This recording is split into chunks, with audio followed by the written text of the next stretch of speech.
DayZ. Why is it so good, but then also so hated? DayZ is a zombie game where you spawn in without a single instruction. No yellow paint to guide you away at all. Dying Light. DayZ is a game of trial and error. Within the first few minutes of loading up DayZ, people might think, how do I join a single player? Where's the private servers? No, you don't get them unless you join an empty server, but that might end up filling up with like-minded people looking for a low player count server as well. Anyway, you join a server, you spawn after getting washed up at the coast, you look around wondering what you have to do next. You see some buildings in the distance and decide to walk up to one. You notice nobody seems to be home and there are no cars on the road like normal. You slightly nudge open the door, but the wind pushes it open. You walk around the house and see that whoever was last living here left it in a rush. Walls covered in patches of mould, the fridge rusting and all the windows smashed. Even some slight bloodstains on the tablecloth. After searching around the house, potentially finding a weapon, clothing, water, maybe even some food if you were lucky, you hear a screech from outside the building. Your mind starts to panic. You start running towards each of the windows looking for what made the sound. You finally see it. It's a person, but their eyes are bleeding and their skin is pale.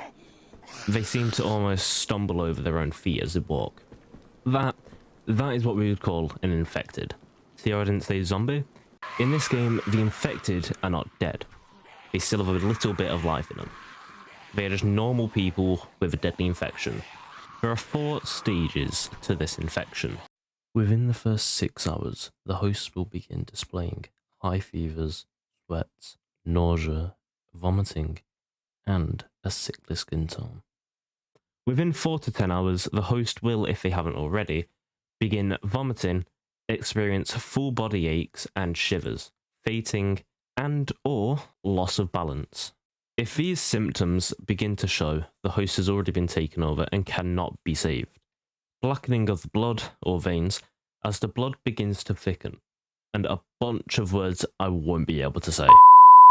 At this point, this is where the host is very much alive, but has been completely taken over by the infection.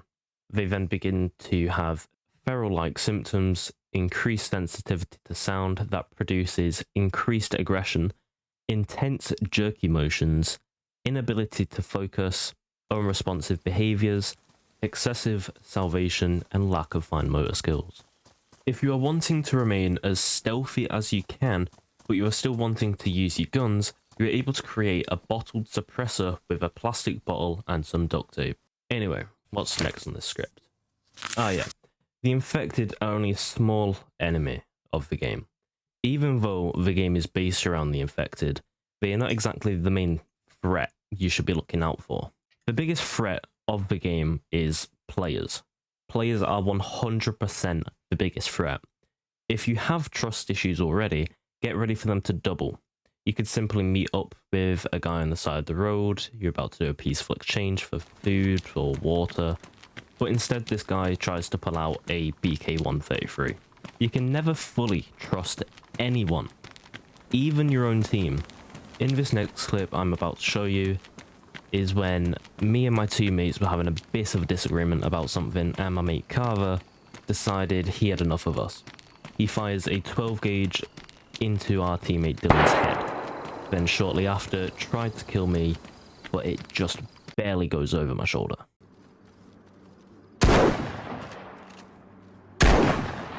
There are also a few type of players that are in here. Raiders, gunners, and stealth. I bet you can't guess what they all do. Raiders are a type of people that carry a shit ton of explosives and are more or less ready to blow up anything that looks like a player's base.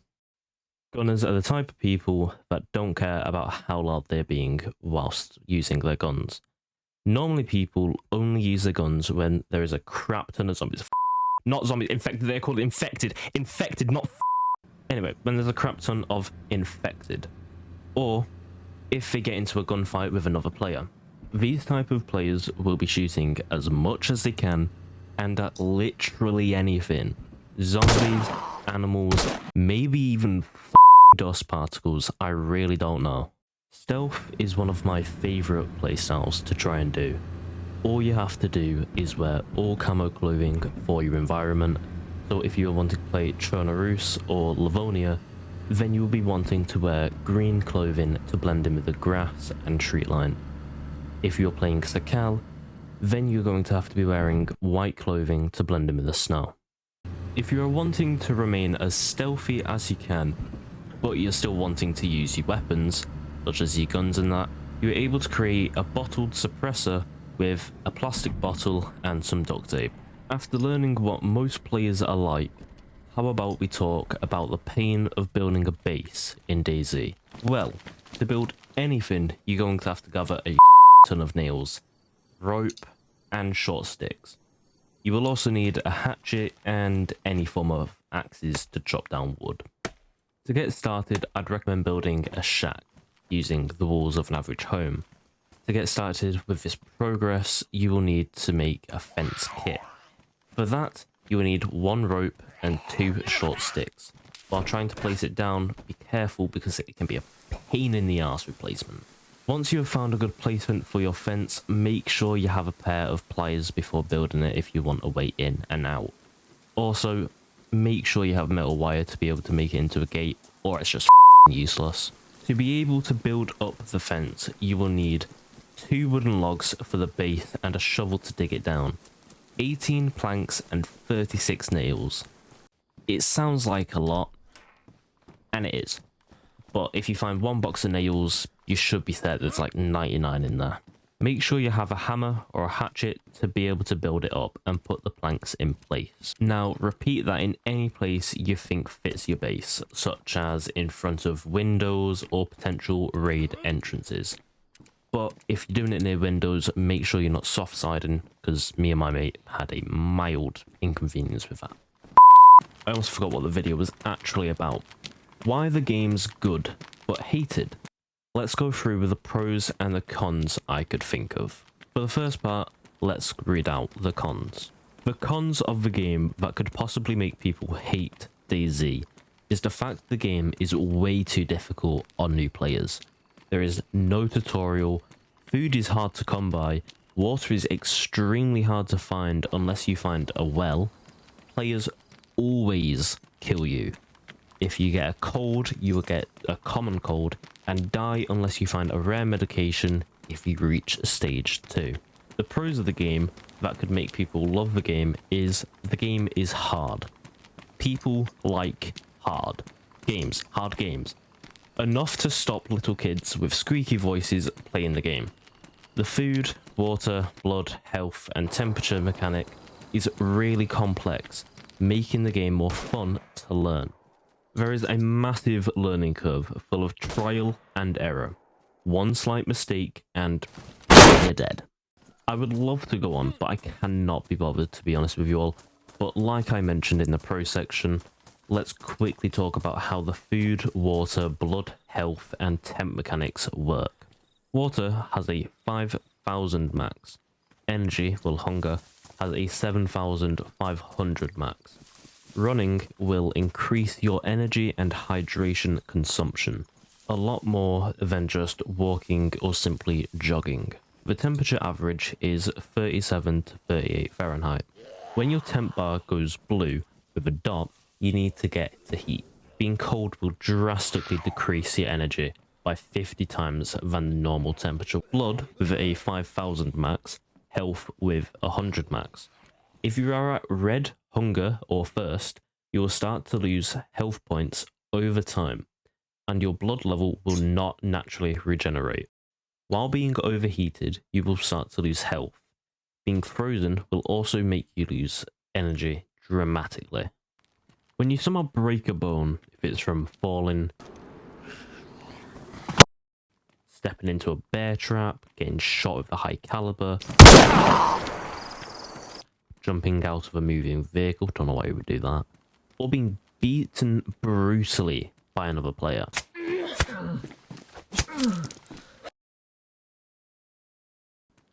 It will end up showing a broken bone symbol, such as this one. You're able to create a splint using either 4 rags, 100% of a bandage, or 10% of duct tape, and 3 short sticks. An open wound will cause you to lose blood, and if you lose enough blood, it will change the colour of your screen. Make sure to bandage it up quickly before you bleed out. The ways you would get an open wound is either from battling with an infected and it would end up scratching you, or you would get stabbed, slashed with any form of sharp object from an enemy player. If you end up losing enough blood, your blood symbol will start to blink. Blinking blood will cause you to fall unconscious until your levels are stable, meaning your blood's not blinking anymore. Swimming will almost instantly make you wet and freezing cold. Try your best to get to a fireplace or campfire as soon as you can, so you don't freeze to death. Right, did I miss anything? Spawning, looting, infected, players, stat. Well, I think that's more or less it, right? I won't lie, I almost forgot to talk about guns at all, because how little I use them when I play the game myself. Let's try get this part over and done with as quick as possible. What guns do the most player damage? But I'm only going to read the guns you can actually find easily, without having to go to radiation zones and military outposts. One of the most common type of pistols you will probably find is either the IJ-70 or the M-Lock 91, because the Glock you can find in police stations and the IJ-70 is just pretty common to come around. The IJ does 30.43 damage and the Glock does 38.78. None of these assault rifles are exactly common, but the ones I happen to find probably more often is the M16 and I think the KAS 74U. The M16 does 107.47 damage and the KAS 74U does 65.55. The most common submachine gun is 100% the CR61 Scorpion. You see them almost anywhere. Mostly with my playthroughs is the police station I find them, but that does 35 damage. There are a few sniper rifles in the game, but the 3 that I probably find the most easiest to gather are the Pioneer, the Mosin, and the CR527. The Pioneer does 110 damage, the Mosin 9130 does 150 damage, and the CR527 does 110 damage. I would go through the shotgun section, but I really cannot be bothered going through rubbers, slugs, and buckshot, because look at this shot, man, it's bloody massive, and I can't do that, it's way too much for me. If you really need to go through it though, pause the video, take your time, look at it all, it's all there. I hope you enjoyed watching this. This is my first time ever doing this sort of thing, and while I was writing the script, it was currently 7:26 in the morning, so I hope my sleeping routine was worth ruining for this video. Anyway, thank you very much for watching, and goodbye.